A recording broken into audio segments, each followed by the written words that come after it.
students, welcome again to my YouTube channel Fearless Studies and how are you all? I hope कि आपने previous 5 जो video है that is related to the unit number 5 that I have already explained कि कैसे introduction में हमने पढ़ा, कैसे सेल डिस्कवर्ड हुआ, सेल के अलग अलग जो स्ट्रक्चर्स थे, उसके ऑर्गेनल्स थे, यूकैरियोट्स और प्रोकैरियोट्स में डिफरेंस था, वो हमने प्रीवियस 5 वीडियो में स्टडी कर लिया है. Okay, so now we are discussing about some question answer related to the chapter number 5 and that is the fundamental unit of life. Okay, so let's start with the first question and that is the who discovered the cell. Okay, किसने cell discovered किया था? हमने first video introduction में सबसे पहले यही पढ़ा था that रॉबर्ट हुक, जो साइंटिस्ट है रॉबर्ट हुक, उसने सबसे पहले सेल डिस्कवर्ड किया था. Okay, now to which structure did cell resemble. अभी सेल फाइंड आउट तो कर दिया, बट ये जो सेल का स्ट्रक्चर है उसको किसके साथ रिसेंबल किया था रॉबर्ट हुक ने?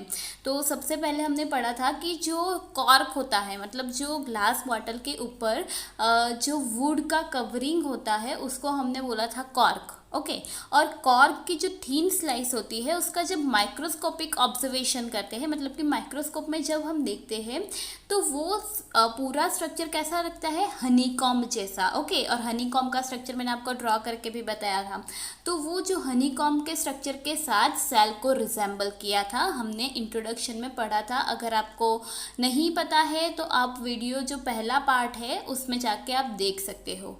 Now question number 2, draw the structure of onion pill and label it. Okay, तो यहाँ पे देखो स्ट्रक्चर दिया गया है, उसमें सबसे पहले जो आउटर लेयर है वो है अपना सेल वॉल, उसके जस्ट नीचे होगा वो है सेल मेम्ब्रेन, उसके बाद सेल मेम्ब्रेन के अंदर जो जेली लाइक स्ट्रक्चर है उसको हम क्या बोलते हैं? साइटोप्लाज्म. एंड जो ब्लू कलर का डॉट टाइप स्ट्रक्चर है वो है अपना न्यूक्लियस, और न्यूक्लियस में डीएनए प्रेजेंट होता है, वो हमने पढ़ा है. ओके, तो सिर्फ ये क्वेश्चन में आपको सिर्फ स्ट्रक्चर ड्रॉ करना है और ड्रॉ करने के बाद हर एक स्ट्रक्चर का क्या नाम है वो सिर्फ आपको लेबल करना है. Okay, next, what is cell? Based on cellular arrangement, which type of organisms are there? Okay, तो सबसे पहले ये पूरे जो चैप्टर था ना, पूरा यूनिट 5 था ना, उसमें हमने ये पॉइंट तो सबसे ज़्यादा बार दोहराया, that is the cell is structural and functional unit या फिर फंडामेंटल यूनिट ऑफ लाइफ. तो बस वही आंसर है अपना, that cell is the main structural and functional unit of living beings. Okay, now based on cellular arrangement. Cellular arrangement that means कि वो एक सेल से बना है या बहुत सारे सेल्स जुड़ के बने हैं, उसके अकॉर्डिंग कौन कौन से टाइप के ऑर्गेनिज्म हैं. सो यहाँ पे वही लिखा है, based on the cellular arrangements there are 2 types of organism, unicellular organism and multicellular organisms. और आपको मैंने एग्जांपल्स भी दिए थे कि यूनिसेल्युलर ऑर्गेनिजम्स में अमीबा है, पैरामीशियम है, यूग्लिना है, वो सारे इंक्लूड हो गए. मतलब मोस्टली जो प्रोकैरियोट्स हैं वो यूनिसेल्युलर ऑर्गेनिजम्स में आएंगे, और multi cellular organisms that means human beings, animals, plant, उनका यहाँ पे हम इंक्लूड कर सकते हैं. अभी यही क्वेश्चन को आप उल्टा के भी पूछ सकते हो, जैसे कि यही जो क्लासिफिकेशन है unicellular and multi cellular organism, तो सेल्युलर अरेंजमेंट पे उसका क्लासिफिकेशन और उसका एग्जांपल पूछ सकते हैं. फिर सेल है तो सेल के अदर स्ट्रक्चर्स के नाम पूछ सकते हैं. तो आपको कॉन्सेप्ट क्लियर करना है. ओके, क्वेश्चन भले ही चेंज हो जाए बट आपको समझ में आना चाहिए कि क्वेश्चन क्या है और उसके रिगार्डिंग आप क्या आंसर लिख सकते हो. Okay, now next. Okay, so question number 4, that is what is cell theory and who gave cell theory? Okay, cell theory में उन्होंने 2 लाइन सबसे पहले बोली थी, that all plants and animals are made up of cell. Okay, and cell is a basic unit of life.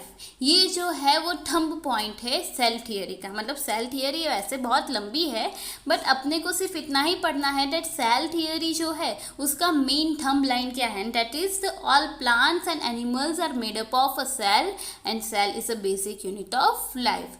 और किसने दी थी ये cell theory? That is the Schleiden and Schwann. Scientist के नाम याद रखना, वो आपको वो मैचिंग में भी आ सकते हैं, मे बी ब्लैंक में भी आ सकते हैं, एमसीक्यू में भी आ सकते हैं. ओके, सो साइंटिस्ट के नाम और उसने क्या डिस्कवर किया था या कौन सी थियोरी दी थी वो आपको याद रखना है. Next. Okay, question number 5, give idea of different kind of cells present in human beings.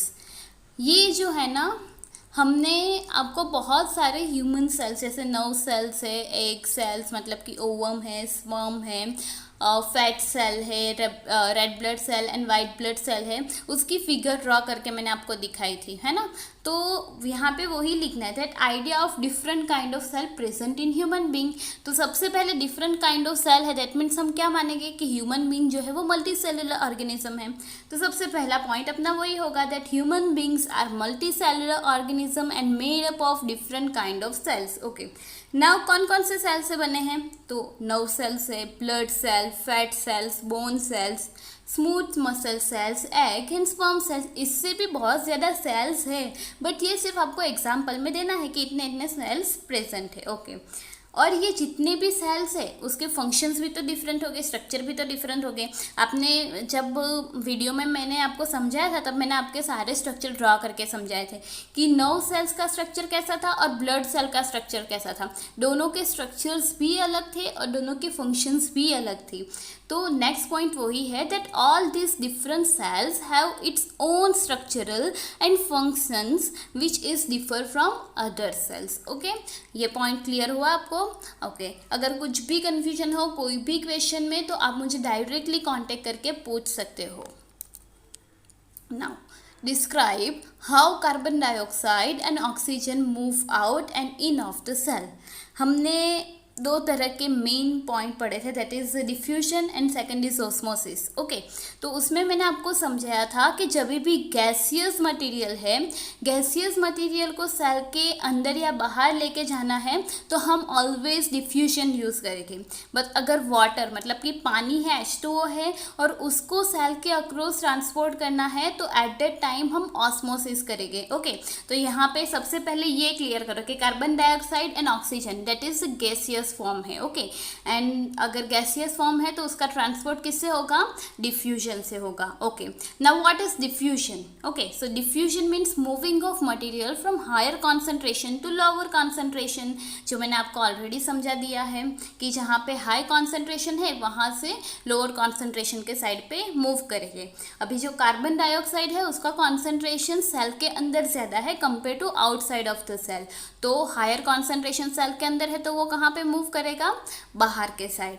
उससे ही उल्टा है ऑक्सीजन में कि ऑक्सीजन का जो कॉन्सेंट्रेशन है वो सेल के बाहर ज़्यादा है कंपेयर टू सेल के अंदर। ठीक है, तो उससे क्या होगा कि ऑक्सीजन है वो हायर कॉन्सेंट्रेशन मतलब आउटसाइड से इनसाइड मूव करेगा। तो यहाँ पे आपका आंसर कंप्लीट होता है। इसीलिए बोलती हूँ कि सिर्फ कॉन्सेप्ट क्लियर करो, आपको अपने आप ही आंसर मिल जाएगा। Okay, now question number 7, what is the difference between diffusion and osmosis? Okay, तो आपको सिंपल यहाँ पे लिखना है डिफ्यूजन। आपको मैंने आगे ही बताया डिफ्यूजन क्या है, that is the movement of materials from higher concentration to lower concentration. और डिफ्यूजन किस में यूज होगा? कार्बन डाइऑक्साइड और ऑक्सीजन मूवमेंट आउटसाइड और inside of the cell respectively. Okay, ये आपको क्लियर हो गया।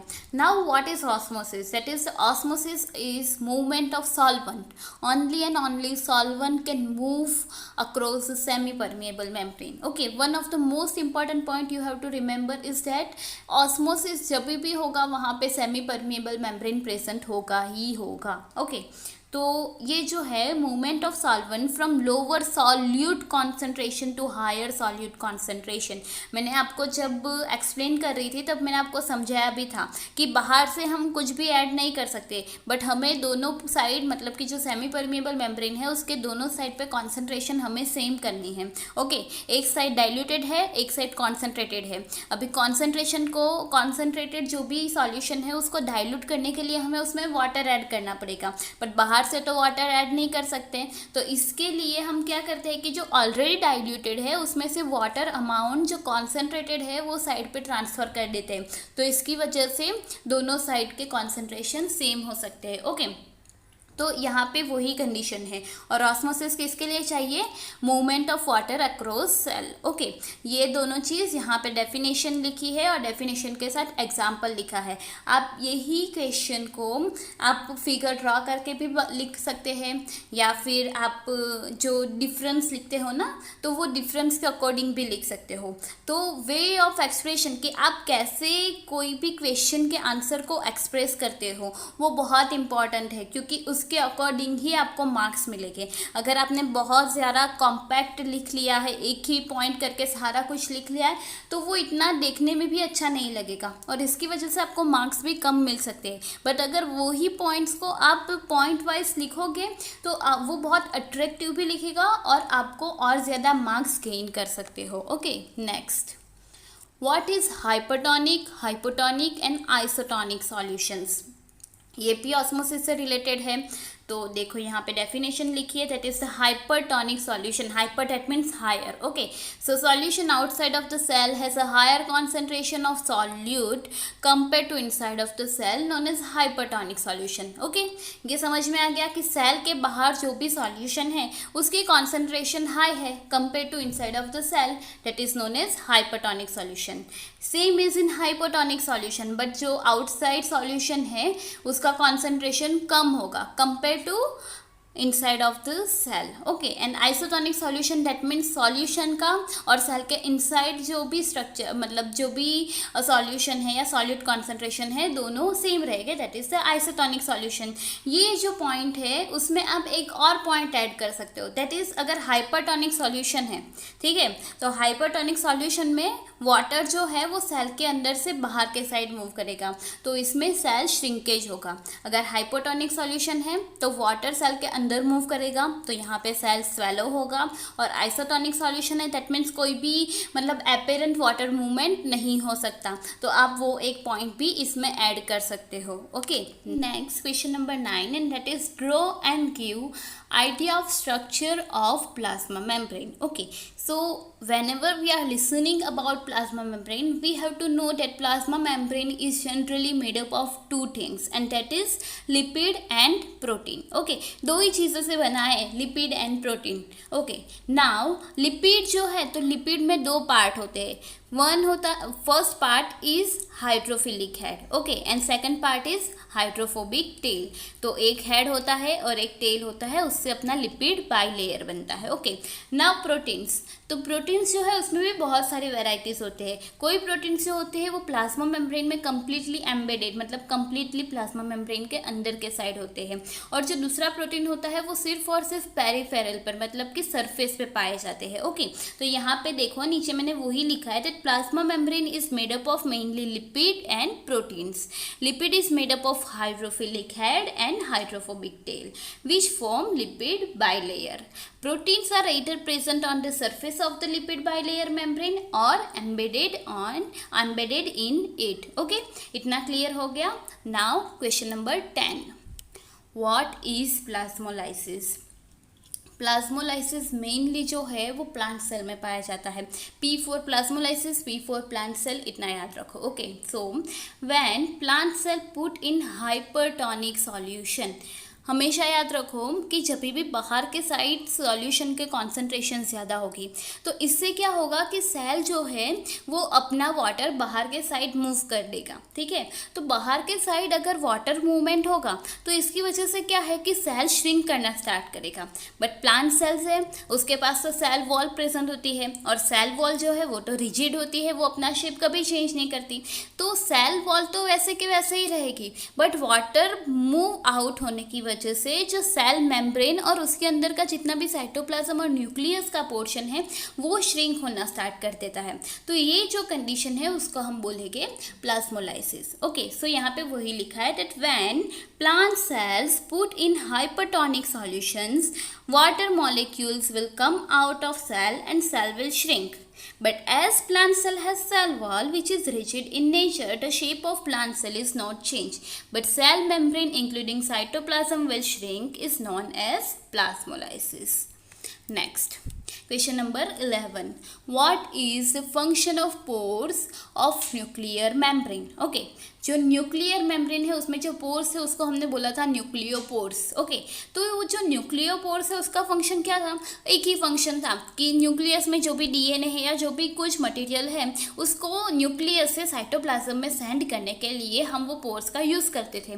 तो सेम यहाँ पे वही लिखा है, the function of pores on nuclear membrane is to transfer materials from nucleus to cytoplasm. Question number 12. Why does chromosome is most important material of cell?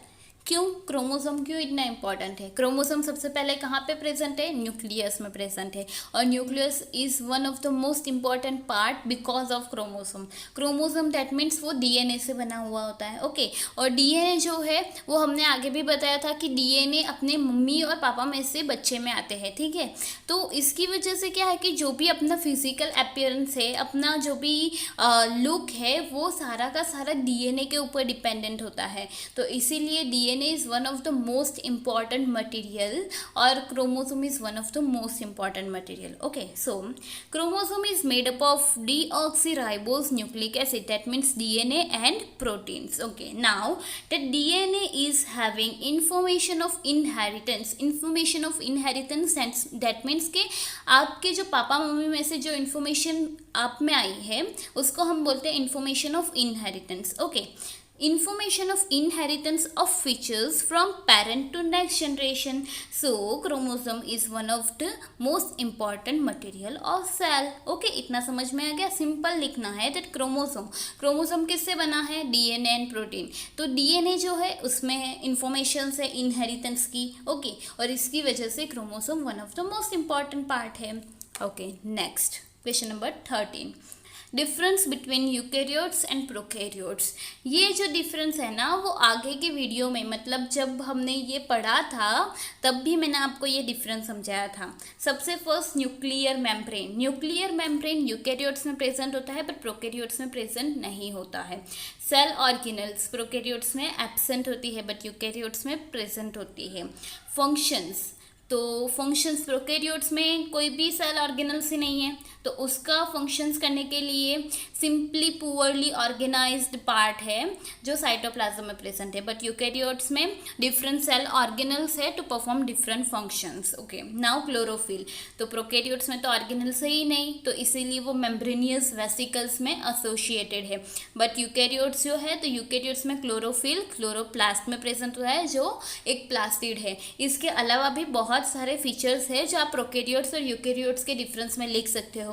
ये 4 मैंने आपको बता दिए हैं, इसके अलावा भी अगर आपको मिलते हैं then you can write here. Okay, next 14, describe endoplasmic reticulum. यहाँ पे जितनी भी चीज़ें लिखी है ना वो ऑलरेडी मैंने आपको प्रीवियस वीडियो में एक्सप्लेन कर ही दिया है, वो सेम चीज़ यहाँ पे लिखी है। सबसे फर्स्ट एंडोप्लाज्मिक रेटिक्यूलम वो कैसा दिखता है, तो endoplasmic reticulum is large network of membrane bound tube sheets which is long tubules rounds and oblong bag like structure which is similar to plasma membrane. ये सेम लाइन आपको previous video में भी लिखी हुई मिल सकती है। ओके, अगर आपने प्रीवियस वीडियो पढ़ा है ना, ये भले ही आपको इतना लॉन्ग क्वेश्चन का आंसर लग रहा है बट ये बहुत ईजी है। तो सबसे पहले वो किसके जैसा दिखता है वो हमने लिख लिया। ओके, फिर उसके according there are 2 types of ER based on the presence of ribosomes. और राइबोसोम्स का फंक्शंस क्या है?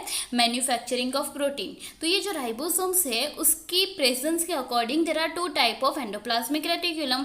First one is smooth endoplasmic reticulum and second one is rough endoplasmic reticulum. Short form भी लिखे हैं, तो स्मूथ दैट मीन्स के उसकी सरफेस पे राइबोसोम्स प्रेजेंट नहीं है और इसीलिए उनका जो माइक्रोस्कोपिक अपीयरेंस है वो स्मूथ है और हमने उसको स्मूथ ईआर बोला है। But rough ER has ribosomes on its surface, और उसका जो अपीयरेंस है वो रफ लग रहा है माइक्रोस्कोप में just because of the presence of ribosomes. तो यहाँ पे वही लिखा है। Now function of ER is to send proteins to various place of channel depending on need. जैसे कि यहाँ पे देखो रफ ईआर है, तो रफ ईआर की सरफेस पे राइबोसोम्स है, और राइबोसोम्स का काम क्या है, प्रोटीन को मैन्युफैक्चर करना। अभी राइबोसोम्स ने प्रोटीन मैन्युफैक्चर तो कर दिया, बट वो मैन्युफैक्चर होने के बाद उसको जहाँ पे ज़रूरत है वहाँ तक पहुँचाने का काम कौन करेगा, तो वो है endoplasmic reticulum. Okay, so ER act as a transporting channel to transport material between nucleus and cytoplasm. Nucleus है तो साइटोप्लाज्म में सेंड करने में हेल्प करता है, but as well as various region of cytoplasm. Cytoplasm में भी एक रीजन से दूसरे रीजन में मटेरियल ट्रांसपोर्ट करने के लिए एंडोप्लाज्मिक रेटिकुलम हेल्प करता है। Now SER, that means smooth endoplasmic reticulum, is helping in manufacturing of fat और लिपिड मॉलिक्यूल। और फैट और लिपिड मॉलिक्यूल से क्या बनता है, मेम्ब्रेन। ओके, तो इसीलिए वो लिपिड मेम्ब्रेन बिल्ड करने में भी हेल्प करती है। एंड ये जो प्रोसेस है उसको हम क्या बोलते हैं, मेम्ब्रेन बायोजेनेसिस। उसके अलावा जो एंडोप्लाज्मिक रेटिकुलम है वो फ्रेमवर्क भी प्रोवाइड करता है कि जिसकी वजह से जो एंडोप्लाज्मिक रेटिकुलम की सरफेस है उसके ऊपर बायोकेमिकल्स एक्टिविटीज हो सके। And SER of liver cells in vertebrates help in detoxifying poisons and drugs, जो हमने ऑलरेडी आगे पढ़ा। तो अगर आपने वीडियो पूरा अच्छे से देखा होगा तो ये क्वेश्चन आपको पूरा इजी समझ में आ जाएगा। सिर्फ इतना ही लिखा है कि उसका स्ट्रक्चर कैसा है, 2 टाइप है, और यहाँ पे ये जो लास्ट 4 पॉइंट है वो एंडोप्लाज्मिक रेटिकुलम के फंक्शंस है। Okay, next question number 15, who discovered Golgi apparatus, describe its functions. Okay, Golgi apparatus किसने डिस्कवर किया था, that is the Camillo Golgi. Scientist है कैमिलो गोल्जी, उसने गोल्जी एपरेटर्स डिस्कवर किया था, और साइंटिस्ट के नाम के अकॉर्डिंग ही ये जो है उसका नाम गोल्जी एपरेटर्स पड़ा है। Okay, now function of Golgi apparatus are first, interact with endoplasmic reticulum and help in packaging, modifying and storing of protein before send to its destination. ये हमने ऑलरेडी पढ़ा कि टेम्पररी अगर कोई भी प्रोटीन है उसका स्टोर करना है, उसका पैकेजिंग करना है या मॉडिफाइड करना है, तो वो मॉडिफिकेशन हम गोल्जी एपरेटर्स में करते हैं। Second, help in formation of lysosomes, lysosome का फॉर्मेशन भी गोल्जी एपरेटर्स में से ही होता है। And form complex sugars from simple sugars. Okay, तो ये 3 मेन फंक्शन है जो आपको लिखने हैं गोल्जी एपरेटर्स में। Number 16, why lysosomes are known as suicide bag of cell. Okay, तो lysosome जो है, lysosome is made up of hydrolytic और डाइजेस्टिव एंजाइम्स। ओके, तो ये जो हाइड्रोलाइटिक और डाइजेस्टिव एंजाइम्स है उसका यूज़ क्या है कि अगर कोई भी आउटसाइड मटेरियल या फॉरेन मटेरियल है उसको डिग्रेड करने के लिए, या फिर जो पुरानी जो अच्छे से फंक्शन नहीं कर रही है वो सेल ऑर्गेनल्स को डिग्रेड करने के लिए हम लाइसोसोम्स का यूज़ करते हैं, क्योंकि लाइसोसोम के पास पावरफुल एंजाइम्स हैं। तो कभी कभी क्या होता है कि कुछ मेटाबॉलिज्म में प्रॉब्लम आती है, तो इसकी वजह से पूरा सेल बहुत ज़्यादा डैमेज हो जाता है और वो सेल अपना फंक्शन प्रॉपरली नहीं कर सकता है। ओके, तो इसीलिए जब ये लाइसोसोम को पता चलता है कि पूरा सेल बहुत ज़्यादा डैमेज है, तो वो लाइसोसोम अपने आप ही बर्स्ट हो जाता है और उसमें जो भी डाइजेस्टिव एंजाइम्स है वो डाइजेस्टिव एंजाइम्स खुद के ही सेल को डाइजेस्ट करने लगता है, और खुद से ही खुद के सेल को मारना उसको हम बोलते हैं सुसाइड। ओके, तो इसीलिए जो लाइसोसोम है उसको हम बोलते हैं suicide bag of cells. Okay, so when cellular metabolism is disturbed, cell will damage so badly at that time. Lysosomes burst and release its powerful digestive enzymes, digests its own cell, and cell will be died. Because of its own cell organelle, cell will die. So lysosome are known as suicide bag of cell. Okay, clear हुआ? Now next question number 17. What is energy currency of cell? Where does it produce? Okay, so energy currency that means जब भी energy word सुनो ना cell के related, जब भी आप energy word सुनो मतलब याद कर लो कि वो ATP ही है। Okay, so the energy currency of cell is ATP and full form of ATP is adenosine triphosphate. Okay, and it produce at the inner membrane of mitochondria. हमने माइटोकॉन्ड्रिया का स्ट्रक्चर देखा था, तो जो माइटोकॉन्ड्रिया का structure है उसमें जो इनर फोल्डेड मेम्ब्रेन था वो मेम्ब्रेन मेम्ब्रेन के ऊपर एटीपी का फॉर्मेशन होता है। ओके, तो यहाँ पे वही लिखा है। Next question number 18, what is the function of leucoplast? Leucoplast is a type of plastids. Okay, plastids जो हमने पढ़े, तो प्लास्टिड्स में there are two types of plastid, chromoplast and leucoplast. Okay, तो क्रोमोप्लास्ट दैट मीन्स उसमें pigment है, तो pigment है तो वो फोटोसिंथेसिस करेगा या फिर और कोई वर्क करेगा जिसमें पिगमेंट इन्वॉल्व हो, बट ल्यूकोप्लास्ट दैट मीन्स उसमें कोई भी पिगमेंट इन्वॉल्व नहीं है। तो what is the function of leucoplast? And the function of leucoplast is to store of starch, oils and protein granules. आप देख सकते हो कि ये सारे इंपॉर्टेंट ग्रैन्यूल्स है, तो उसको स्टोर करने का काम ल्यूकोप्लास्ट करता है। Okay, question number 19, why does plant cell has large vacuoles? Okay, तो वैक्यूल्स आई थिंक सबसे लास्ट टॉपिक है चैप्टर का, तो उसमें है कि प्लांट सेल में जो वैक्यूल होता है उसकी साइज लार्ज होती है कंपेयर टू एनिमल सेल। तो क्यों ऐसा होता है? So the plant cell has a large amount of cell sap. हमने पढ़ा था कि सेल सेप दैट मीन्स जो भी मटेरियल्स है उसमें जाइलम, मतलब प्लांट सेल है, प्लांट है तो प्लांट में जाइलम और फ्लोएम्स होते हैं। ओके, और उसमें जो भी मटेरियल है, इधर वो वाटर है, न्यूट्रिएंट है, मिनरल है, कुछ भी है, तो उसका मूवमेंट जो है वो फ्लूइड से होता है। ओके, तो वो जो फ्लूइड लाइक मटेरियल होता है उसको हम बोलते हैं सेल सेप। ओके, तो ये जो सेल शेप है उसमें लार्ज अमाउंट, प्लांट सेल जो है उसमें large amount of cell shape होता है, और ये सेल शेप की वजह से क्या होता है कि सेल का स्ट्रक्चर मेंटेन होता है। क्यों? क्योंकि ये जो सेल शेप है उसकी वजह से टर्जिडिटी और रिजिडिटी मिलती है। मतलब सेल शेप अगर ज़्यादा है तो उससे रिजिडिटी और टर्जिडिटी सेल को मिलेगी, और सेल जो है वो अपना स्ट्रक्चर इजीली मेंटेन रख सकता है। ओके, तो ये जो सेल शेप है उसको स्टोर करने के लिए हमें लार्ज वैक्यूल्स की ज़रूरत है।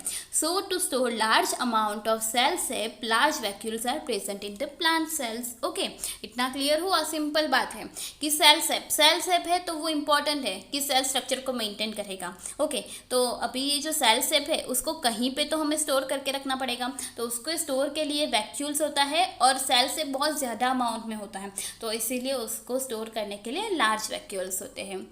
Now next question number 20, what is the function of vacuoles in unicellular organism?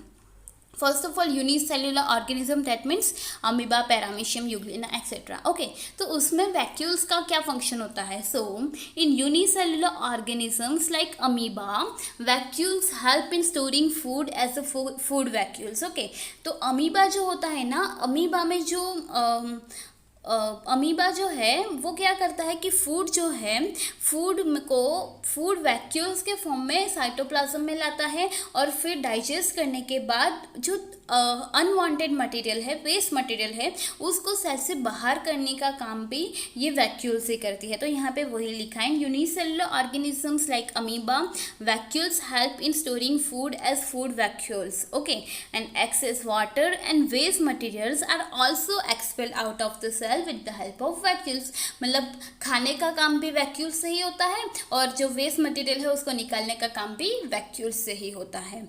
Next, match column A with column B. Okay, answer तो आपने पहले ही देख लिया होगा, बट आंसर को साइड पे रखो, सबसे पहले क्वेश्चन समझते हैं।